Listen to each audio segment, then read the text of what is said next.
માન આપી નાત્રે પધારેલા સૌ મહાનુભાવોનું આપણે પુષ્પગુચ્છથી સ્વાગત કરીશું.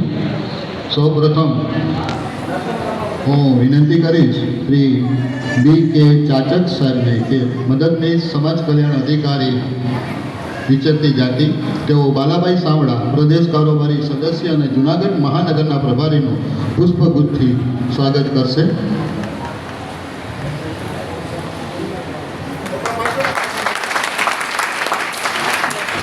ત્યારબાદ વિનંતી કરીશ જે.ડી. ઠુમર સાહેબને, તેઓ પણ મદદનીશ સમાજ કલ્યાણ અધિકારી વિચરતી જાતિ, તેઓ ઉપેનભાઈ જેઠવા જિલ્લા બક્ષીપંચ મોરચાના મંત્રીશ્રી છે, તેઓનું પુષ્પગુચ્છથી સ્વાગત કરશે.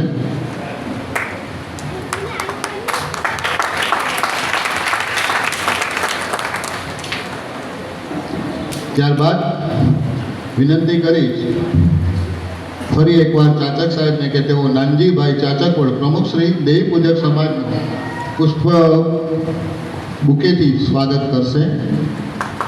શ્રી નાનજીભાઈ ચાચકવડ. ત્યારબાદ ફરી એકવાર જે.ડી. ઠુમર સાહેબને વિનંતી કરીશ, તેઓ પણ મદદનીશ સમાજ કલ્યાણ અધિકારી વિચરતી જાતિ, તેઓ પુષ્પગુચ્છથી બુકેથી સ્વાગત કરશે. શૈલેષભાઈ મેશ્વાણીયા પ્રમુખ શ્રી શહેર ભાજપ.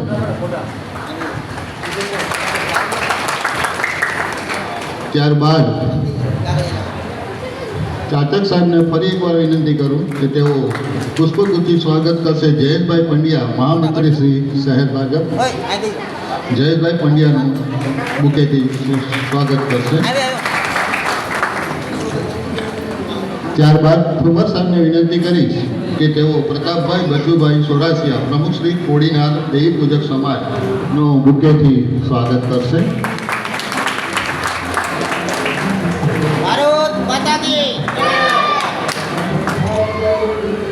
ત્યારબાદ જયંતિભાઈ ચનાભાઈ ભોજવિયા દેવી પૂજકના આગેવાન શ્રી બુકેથી સન્માન કરવા માટે Shri P.S. Chauhan junior clerk ને વિનંતી કરીશ કે તેઓ જયંતિભાઈ ચનાભાઈ ભોજવિયાનું બુકેથી સ્વાગત કરશે.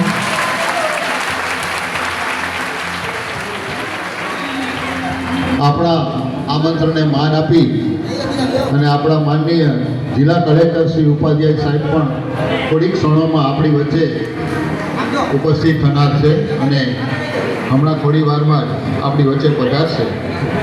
ત્યાં સુધીમાં એમની સૂચનાથી અને એમની રજાથી આપણે આપણો કાર્યક્રમ આપણે ચાલુ કર્યો છે.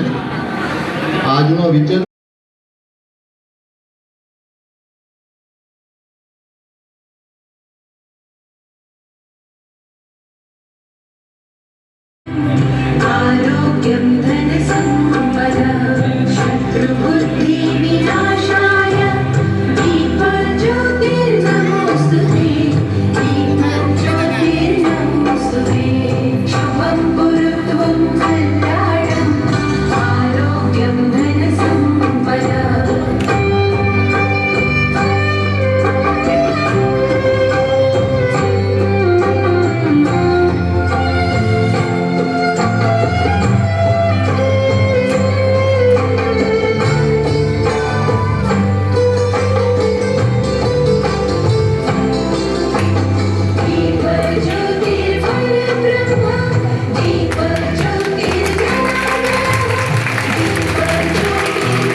સ્વાગત આપણા આમંત્રણને માન આપી નાત્રે પધારેલા સૌ મહાનુભાવોનું આપણે પુષ્પગુચ્છથી સ્વાગત કરીશું.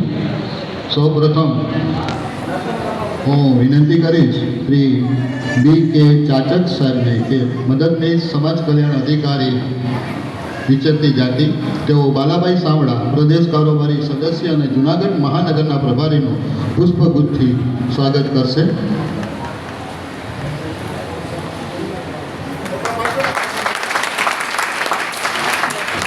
ત્યારબાદ વિનંતી કરીશ જે.ડી. ઠુમર સાહેબને તેઓ પણ મદદનીશ સમાજ કલ્યાણ અધિકારી વિચરતી જાતિ તેઓ ઉપેનભાઈ જેઠવા જિલ્લા બક્ષીપંચ મોરચાના મંત્રીશ્રી છે તેઓનું પુષ્પગુચ્છથી સ્વાગત કરશે.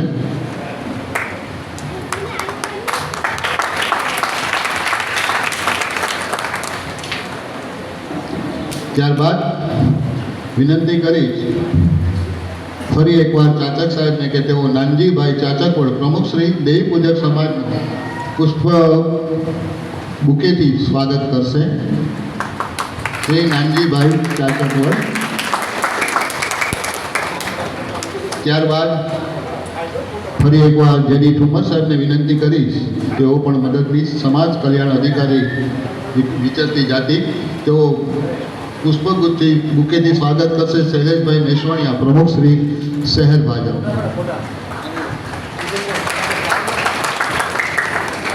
ત્યારબાદ ચાચક સાહેબને ફરી એકવાર વિનંતી કરું કે તેઓ પુષ્પગુચ્છી સ્વાગત કરશે. જયેશભાઈ પંડ્યા મહામંત્રી શ્રી શહેર ભાજપ. જયેશભાઈ પંડ્યાનું બુકેથી સ્વાગત કરશે. ત્યારબાદ ઠુમર સાહેબને વિનંતી કરીશ કે તેઓ પ્રતાપભાઈ બચુભાઈ સોરાસિયા પ્રમુખ શ્રી કોડીનાર દેવી પૂજક સમાજનો બુકેથી સ્વાગત કરશે.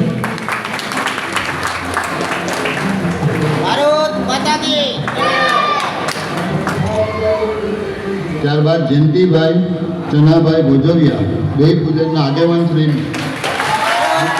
સન્માન કરવા માટે Shri P.S. Chauhan junior clerk ને વિનંતી કરીશ કે તેઓ જયંતિભાઈ ચનાભાઈ ભોજવિયાનું બુકેથી સ્વાગત કરશે.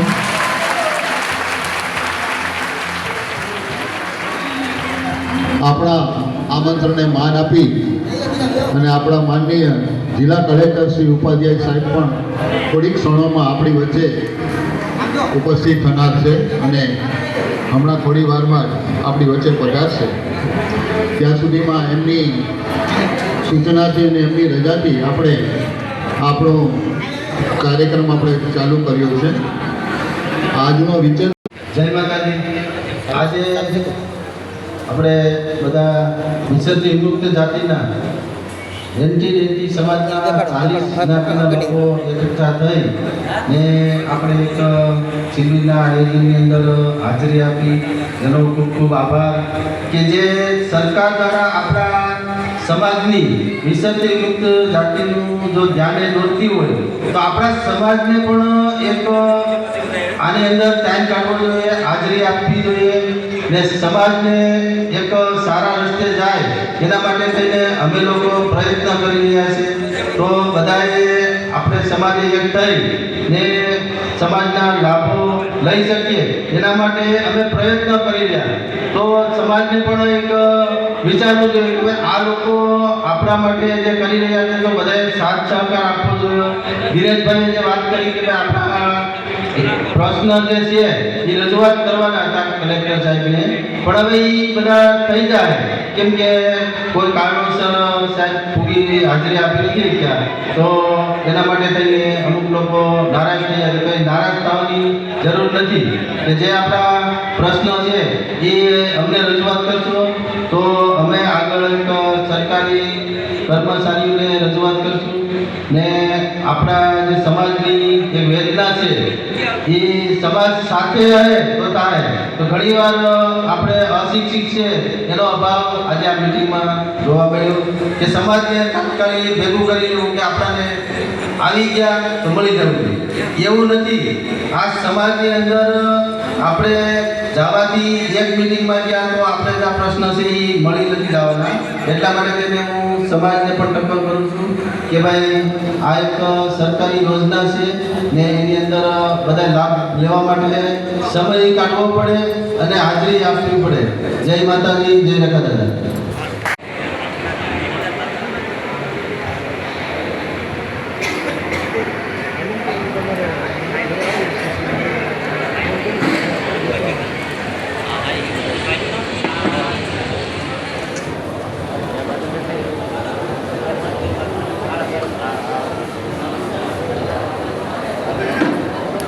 અમલમાં છે.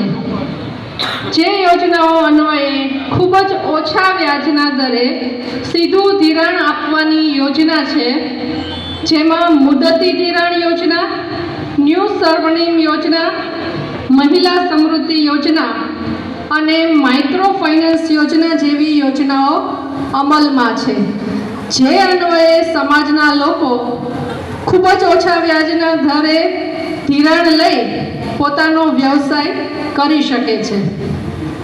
તે સિવાય વિચરતી વિમુક્ત સમાજના બાળકો માટે, વિદ્યાર્થીઓને ઉચ્ચ શિક્ષણ માટે, તેઓ ઉચ્ચ શિક્ષણ મેળવી શકે તે હેતુથી ન્યૂ આકાંક્ષા યોજના અંતર્ગત શૈક્ષણિક લોન માટેની યોજના પણ અમલમાં છે. તે સિવાય બીકેસી 25 યોજના અન્વયે ખાસ વિચરતી વિમુક્ત જાતિના વિદ્યાર્થીઓને સેલ્ફ ફાઇનાન્સ કોલેજમાં ભણવા માટે 50,000 સુધીની શિષ્યવૃત્તિની યોજના પણ અમલમાં છે. તો આજે આ દિવસની ઉજવણી નિમિત્તે મારે ખાસ તમામ લોકોને જણાવવાનું છે કે આ યોજનાનો લાભ લઈ સમાજનો અને દેશનું તમે ગૌરવ વધારો.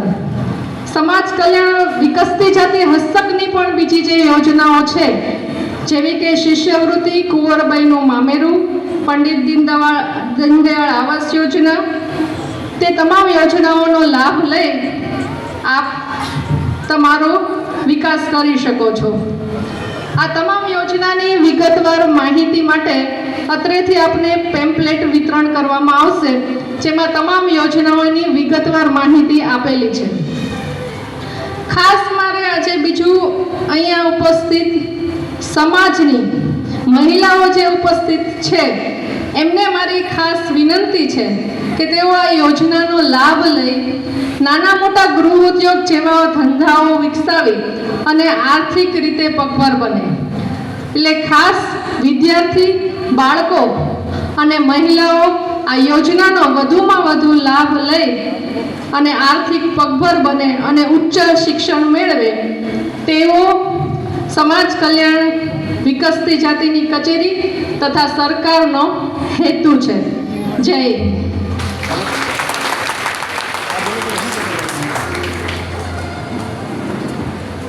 ત્યારે ચોક્કસથી આપણી સરકારે વિવિધ પ્રકારની યોજનાઓ બનાવેલી છે. આપને તૃપ્તિબેને વિસ્તૃત માહિતી આપી છે. સાથે સાથે આપણને અત્યારે આ જે પેમ્પલેટ છે પણ આપણે લોકો બધા જ આ પેમ્પલેટને સંપૂર્ણપણે વાંચીશું. એને આપણે ડસ્ટબિનની જેમ છાપાના જે તકતીઓની જેમ ફેંકી અને એને પસ્તી નહીં બનાવીને ફેંકી નહીં દઈશું.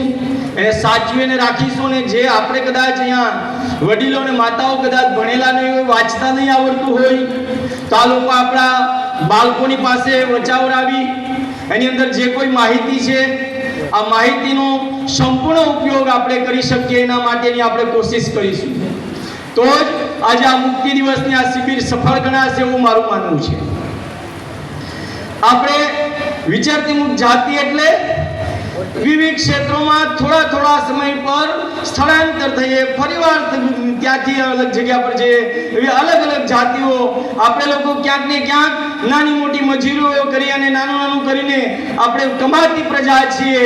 પણ ભારતના સંવિધાનનો જો આપણે ઉપયોગ કરીએ, બાબા સાહેબ આંબેડકરે આપણને જે આ સંવિધાન આપ્યું છે એની અંદર કોઈ દિવસ કોઈ પણ ઉચ્ચ નીચના ભેદભાવ નથી રાખ્યા, કોઈ પણ જાતનો કોઈ પણ ની સાથે અન્યાય નથી કર્યો. બધા જ માટે સમ જ્યારે સંવિધાન બનાવ્યું છે એની અંદર વિચરતી મુક્ત જાતિ માટે પણ એક વિશેષ યોજનાઓ આપેલી છે. આપણા અભ્યાસની અંદર જેમ બેને કીધું એમ કે અલગ અલગ પ્રકારની આપણે લોન દ્વારા આપણા રોજગારને વધારી શકાય, આપણી જે આય છે એને આયને આપણી આવકને વધારી શકાય. આપણે જે વિકસિત બનવા માટે જ્યારે આખું ભારત આજે પૂરી દુનિયાની અંદર આપણી અર્થવ્યવસ્થાની અંદર પાંચમાથી ચોથા ક્રમ પર આવ્યું છે, તો આપણે પણ શા માટે પાછળ રહી આ સંકલ્પ કરવો પડશે. અને સંકલ્પની સાથે સાથે આપણે લોકોએ અહીં કેટલા યુવાન મિત્રો જે ભણે છે એ લોકો કેટલા છે? હાથ ઊંચા કરશો પ્લીઝ. કદાચ જે આપણું ક્રાઉડ છે એની અંદરથી 20% લોકો અત્યારે મારું માનવું છે કે જે ભણી રહ્યા છે. તો ચોક્કસથી આપણે વિચરતી મુક્ત જાતિના વિવિધ પ્રકારની શૈક્ષણિક પણ આપણને સહાય મળી રહી છે, તો આપણે એનો લાભ લેવો, બાળકોને ખૂબ ભણાવવા. કારણ કે થોડીક ક્ષણોમાં જ આપણી વચ્ચે આપણા કલેક્ટર સાહેબ હાજર થશે. એ પણ તમને ખબર છે કે ક્લાસ 1 ઓફિસર, IAS IPS અધિકારી તૃપ્તિબેન જેવા અધિકારી ત્યારે જ બની શકાય. બેન સાચું ને કે જ્યારે ભણતર હશે. આપણે લોકો અત્યારે બાળ મજૂરી પણ CWC ના ચેરમેન બેઠા છે એટલે એ પણ વાત ધ્યાન મૂકીશ કે બાળ મજૂરી પણ ક્યાંક ને ક્યાંક ગુનાહિત પ્રવૃત્તિ છે. એટલે આપણે બાળ મજૂરી નહીં પણ આપણા બાળકોને મિનિમમ 12 ધોરણ સુધી તો ભણાવવું જોઈએ. હું તો કહું ગ્રેજ્યુએટ તો કરાવવું જોઈએ, પણ 12 ધોરણ સુધી ભણશે, અભ્યાસ હશે, શિક્ષણ હશે તો જ આગળ વધીશું. કારણ કે કોઈ વાર તમે ભૂતકાળની અંદર જ્યારે પણ કોઈ મહાન પુરુષો થયા છે એ લોકો જોઈ લેજો, મિનિમમ બેરિસ્ટર મેં જોયા છે, કાં તો કોઈ ડોક્ટર હશે યા તો કોઈ શિક્ષક હશે. તો એનો મતલબ એ થાય છે કે શિક્ષણ હશે તો જ આપણે આપણા સમાજને વિકસિત કરી શકશું, આપણે આગળ લાવી શકીશું. એના સિવાય શિક્ષણ સિવાય કોઈ ઉદ્ધાર નથી. હર હંમેશ બધે જ જગ્યાએ મારા સાધુ સમાજમાં જતો હોય યા તો કોઈ જાહેર જીવનમાં જતો હોય અને ખાસ જ્યારે યુવાનો બેઠા હોય ત્યારે ચોક્કસ કહેતો હોઉં છું કે ભારતનું જો કોઈ ઉત્થાન કરી શકશે, મા ભારતીને પરમ વૈભવ પર લઈ જઈ શકશે તો એ માત્ર યુવાનો લઈ જઈ શકશે. ને યુવાનો માત્ર શિક્ષણ અને માત્ર રાષ્ટ્ર વિકાસની વાત કરીશું અને રાષ્ટ્રવાદની વાત કરીશું, રાષ્ટ્રના વિચારની સાથે